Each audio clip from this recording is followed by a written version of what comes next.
미래를 조우하다라는 모토에 맞게 아이폰의 미래를 보여주며 여러가지 혁신적인 기능을 담았지만 가격은 어떤 애플의 아이폰 10주년 기념작. 오늘 알아볼 스마트폰은 아이폰 X입니다. 주열 파크. 2007년 세상을 놀라게 했던 스티브 잡스의 아이폰이 공개된 지 10년이 지난 2017년 9월 12일에 애플은 로마의 숫자 10을 나타내는 X를 활용해서 10주년을 기념하는 의미를 담아 아이폰 X이라는 제품을 공개했습니다. 공개 당시 앞으로의 아이폰이 어떻게 출시된지를 보여주는 일종의 예고편? 베타 테스트라고 해야 될까요? 애플은 어떤 혁신적인 모습이나 기능을 최초로 공개하기보다는 시장 상황의 트렌드를 잘 읽고 거기에 애플스러움을 잘 더해서 완성도와 퀄리티를 끌어올린 다음에 시장에 빡! 공개하는 것으로 유명하죠. 아이폰 X는 이런 점에서 스마트폰의 베젤을 거의 없애는 베젤리스 디자인이라는 당시의 트렌드에 애플스러움이라는 꾸밈을 넣어서 아이폰의 미래를 보여주는 제품이었습니다. 아이폰 X의 가장 큰 변화는 아이폰의 아이덴티티, 아이폰의 상징이라고 할 수 있는 홈 버튼이 사라지고 전면 베젤이 확 줄었다는 점입니다. 아이폰 X에서 홈 버튼이 사라지다 보니 지문인식 방식이 아닌 새로운 잠금 해제 방식이 요구되었죠. 그렇게 등장하게 된 것이 바로 페이스 아이디입니다. 이 페이스 아이디는 이름에서 알 수 있다시피 사용자의 얼굴 인식을 이용한 보안 기술로 사용자의 얼굴에 도트 프로젝터라고 하는 센서를 통해 눈에 보이지 않는 3만 개의 점을 투사해서 사용자의 얼굴 특징을 매핑한 후 이를 아이폰의 뉴럴 엔진을 통해 분석하는 보안 기술입니다.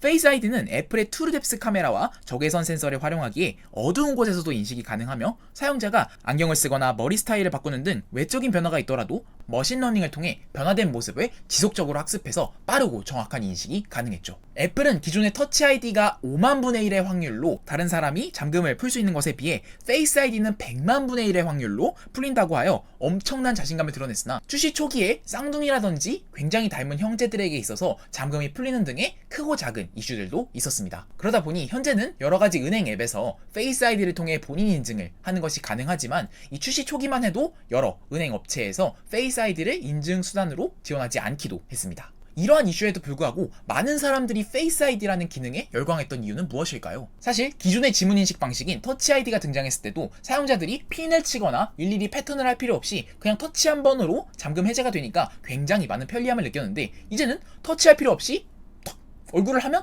바로 잠금 해제가 되니까 더욱더 편리해지다 보니 많은 사람들이 열광하게 된 것이죠. 이렇게 아이폰 X에는 새로운 잠금 해제 방식이 도입되었는데 앞서 말씀드렸던 페이스 아이디의 정확성과 빠른 인식을 위해서는 다양한 센서들과 카메라가 전면 디스플레이에 탑재됐어야 했고 그 결과 아이폰 11, 아이폰 12, 아이폰 13까지 이어졌던 노치 디자인이 채택되었죠. 또한 베젤을 줄이면서 홈 버튼도 없애버렸기 때문에 아이폰을 컨트롤할 제스처 기반의 새로운 사용자 인터페이스가 아이폰 최초로 도입되었습니다. 아이폰 X의 디스플레이에는 아이폰 시리즈 최초로 아몰레드 기반의 슈퍼 레티나 디스플레이가 도입되었으며 19.5대 9라는 비율의 5.8인치 디스플레이를 탑재하여 우수한 색 표현력과 시인성을 보여줬습니다. 아이폰 X의 색상은 애플의 근본 색상인 스페이스 그레이, 실버 총 2가지 색상으로 출시되었으며 칩셋으로는 A11 바이오닉 칩셋이 탑재되었는데 출시 당시에는 그냥 압도적이고 비빌 상대가 없을 정도로 훌륭한 성능을 보여줬습니다. 당시 CPU를 측정하는 프로그램인 긱벤치에서 모바일 AP 사상 최초로 만점을 넘기는 등 어마무시한 성능을 보여줬죠.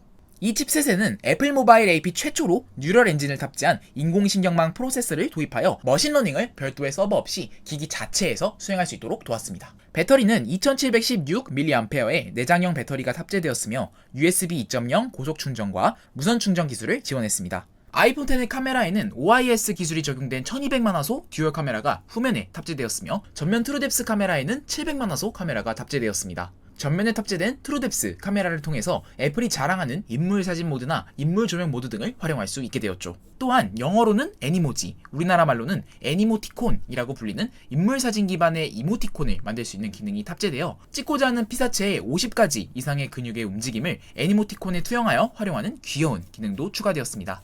보통 애플은 한국 시장의 출시일을 먼저 공개한 후 그 다음에 출고가를 알려주긴 하는데 아이폰 X는 특이하게도 출고가가 먼저 공개된 다음에 출시일이 공개되었습니다. 그런데 이 가격이 64기가가 무려 142만원, 256기가는 163만원이라고 하는 어마무시한 가격으로 책정되었습니다. 지금이야 플래그십 스마트폰들이 130, 140, 150 이렇게 하는 것들이 어색하지 않은 시대에 살고 있긴 하지만 아이폰 X이 판매될 당시에 출시된 갤럭시 S9과 갤럭시 S9 플러스의 가격이 95만원에서 한 110만원 정도 정도? 그러니까 100만 원 초반에서 왔다 갔다 하는 가격대였다는 걸 고려해 봤을 때 이 아이폰 10의 142만 원, 163만 원은 지금으로 치면 체감상 아이폰 15가 거의 뭐 210만 원이 나온다? 이러한 느낌과 비슷한 느낌이었죠. 저도 이 처음에 이 아이폰 10의 모습을 보고 굉장히 신기하다, 미래적이네, 저거 사고 싶은데 라는 생각이 들었는데 그 당시에 가격이 굉장히 충격적이었던 것으로 기억이 납니다. 놀랍게도 이렇게 비싼 가격에도 불구하고 2018년도 1분기 글로벌 스마트폰 시장에서 가장 많이 팔린 스마트폰으로 아이폰 10이 기록되었으며 같이 공개된 아이폰 8과 아이폰 8 플러스보다 판매량이 더 많았다고 합니다. 이 아이폰 15와 15 프로의 공개를 앞둔 현 시점에서 애플의 10주년 기념작인 아이폰 10을 다시 한번 돌아보면 미래를 조우하다라는 모토에 맞게 당시의 최신 기술이었던 페이스 아이디와 노치 디자인 등 애플의 미래를 잘 보여주었으며 가격이 올라갈 거라는 이 슬픈 미래까지도 어쩌면 가격을 높인 장본인이지 않았나. 잘 만든 기기였고 애플의 미래를 보여주는 10주년 기념작이었으나 이 가격까지 올려버리는 점은 살짝 아쉬운 그런 제품이었던 것 같습니다. 영상 재밌게 보셨다면 좋아요와 구독 부탁드리며 다음에 더 좋은 컨텐츠로 찾아뵙도록 하겠습니다. GR 파크. Ladies and gentlemen, it is my pleasure to introduce the Samsung Galaxy Note 7. 갤럭시 노트 7에서 충전 중 불이 붙었다는 갤럭시 노트 7이 충전 중이 아니었는데 본인 갤럭시 노트 7의 생산을 일시 중단했습니다.